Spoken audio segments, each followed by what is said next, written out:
We start with a point. Like the point we know from geometry, it has no size, no dimension. It's just an imaginary idea that indicates a position in a system. A second point, then, can be used to indicate a different position. But it, too, is of indeterminate size. To create the first dimension, all we need is a line joining any 2 points. A first-dimensional object has length only, no width or depth. If we now take our first-dimensional line and draw a second line crossing the first, we've entered the second dimension.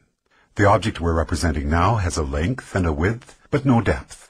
To help us with imagining the higher dimensions, we're going to represent our second-dimensional object as being created using a second line which branches off from the first. Now let's imagine a race of 2-dimensional creatures called flatlanders. What would it be like to be a flatlander living in their 2-dimensional world? A 2-dimensional creature would have only length and width, as if they were the royalty on an impossibly flat playing card. Picture this. A flatlander couldn't possibly have a digestive tract because the pipe from their mouth to their bottom would divide them into 2 pieces. And a flatlander trying to view our 3-dimensional world would only be able to perceive shapes in 2-dimensional cross-sections.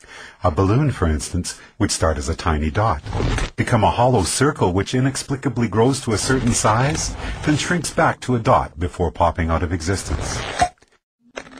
And we 3-dimensional human beings would seem very strange indeed to a flatlander.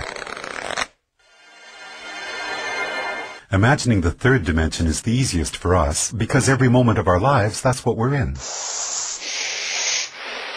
A 3-dimensional object has length, width, and height. But here's another way to describe the third dimension. If we imagine an ant walking across a newspaper which is lying on a table, we can pretend that the ant is a flatlander, walking along on a flat 2-dimensional newspaper world. If that paper is now folded in the middle, we create a way for our flatlander ant to magically disappear from one position in his 2-dimensional world and be instantly transported to another. We can imagine that we did this by taking a 2-dimensional object and folding it through the dimension above, which is our third dimension. Once again, it'll be more convenient for us as we imagine the higher dimensions if we can think of the third dimension in this way. The third dimension is what you fold through to jump from one point to another in the dimension below. The first 3 dimensions can be described with these words: length, width, and depth. What word can we assign to the fourth dimension? One answer would be duration. If we think of ourselves as we were 1 minute ago, and then imagine ourselves as we are at this moment, the line we could draw from the 1 minute ago version to the right now version would be a line in the fourth dimension. If you were to see your body in the fourth dimension, you'd be like a long undulating snake, with your embryonic self at one end and your deceased self at the other. But because we live from moment to moment in the third dimension, we're like our second-dimensional flatlanders. Just like that flatlander who can only see 2-dimensional cross-sections of objects from the dimension above, we, as 3-dimensional creatures, can only see 3-dimensional cross-sections of our fourth-dimensional self.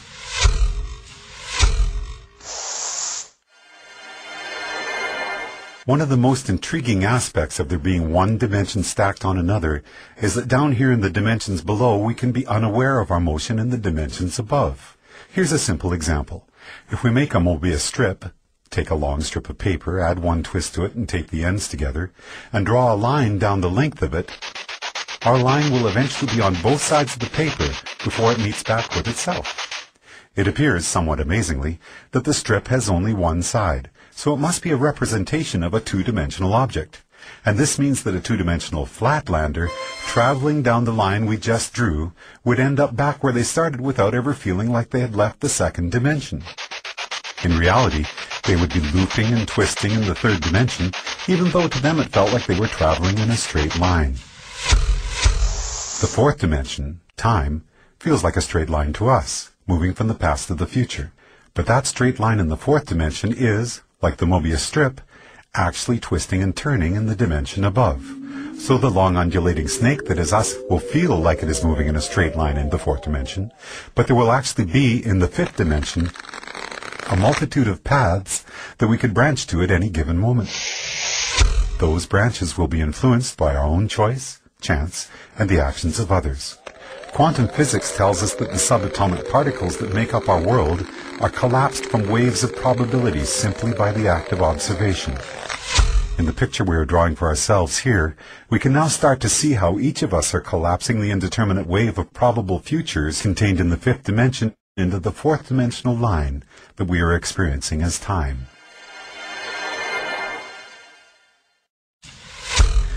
What if you wanted to go back into your own childhood and visit yourself? We can imagine folding the fourth dimension through the fifth, jumping back through time and space to get there. But what if you wanted to get to the world where, for example, you had created a great invention as a child that by now had made you famous and rich? We can imagine our fourth dimensional selves branching out from our current moment into the fifth dimension. But no matter where you go from here, the great child inventor timeline is not one of the available options in your current version of time. You can't get there from here, no matter how much choice, chance, and the actions of others become involved. There are only two ways you could get to that world. One would be to travel back in time, somehow trigger the events that cause you to come up with your invention, then travel forward in the fifth dimension to see one of the possible new worlds that might have resulted. But that would be taking the long way. The shortcut we could take would involve us folding the fifth dimension through the sixth dimension, which allows us to instantly jump from our current position to a different fifth dimensional line. In our description of the fourth dimension, we imagine taking the dimension below and conceiving of it as a single point. The fourth dimension is a line which can join the universe as it was 1 minute ago to the universe as it is right now. Or, in the biggest picture possible, we could say that the fourth dimension is a line which joins the Big Bang to one of the possible endings of our universe. Now, as we enter the seventh dimension, we're about to imagine a line which treats the entire sixth dimension as if it were a single point. To do that, we have to imagine all the possible timelines, which could have started from our Big Bang, joined to all the possible endings for our universe, a concept which we often refer to as infinity, and treat them all as a single point. So for us, a point in the seventh dimension would be infinity, all possible timelines, which could have or will have occurred from our Big Bang. When we describe infinity as being a point in the seventh dimension, we're only imagining part of the picture.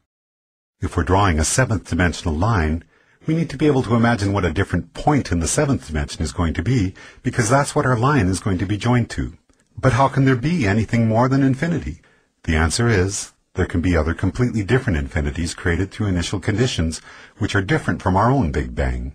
Different initial conditions will create different universes, where the basic physical laws such as gravity or the speed of light are not the same as ours. And the resulting branching timelines from that universe's beginning to all its possible endings will create an infinity which is completely separate from the one which is associated with our own universe. So the line we draw in the seventh dimension will join one of those infinities to another. And as boggling as the magnitude of what we're exploring here might be, if we were to branch off from that seventh dimensional line to draw a line to yet another infinity, we'd then be entering the eighth dimension. As we've explored already, we can jump from one point in any dimension to another simply by folding it through the dimension above.